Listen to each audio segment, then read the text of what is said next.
रस्त्याचं उद्घाटन केलंय.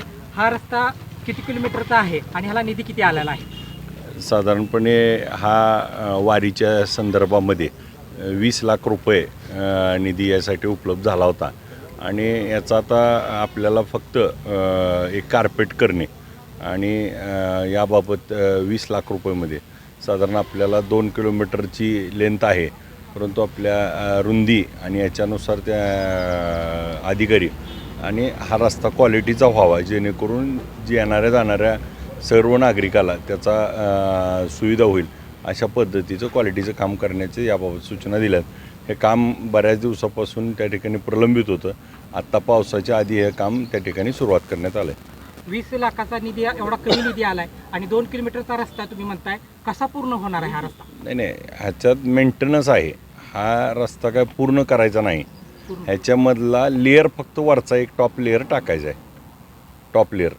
हे काय पूर्ण रस्ता उकरून पुन्हा बनवायचा असा तो विषय नाही.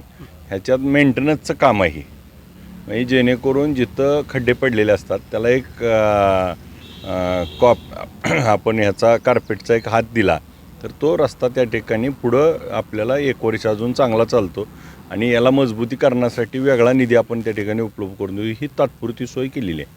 चिंचोली भोसे गावातील नागरिकांना असं वाटतंय हा फक्त 800 मीटरचा रस्ता आहे आणि तुम्ही तर म्हणताय 2 किलोमीटर. 2 किलोमीटर रस्ता आहे सगळा.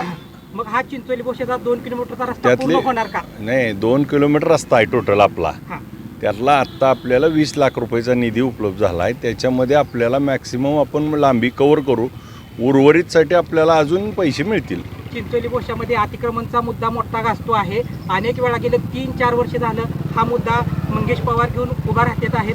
याला कुठं तर बगल देण्याचं काम केलं जाते का, असं वाटतंय का तुम्हाला? आम्ही मंगेश पवारांशी चर्चा करू. जो अतिक्रमणाचा विषय आहे त्याबाबत देखील संबंधित प्रशासनाला त्याबाबत सूचना देऊन हा समन्वयानं त्या ठिकाणी मार्ग काढला जाईल.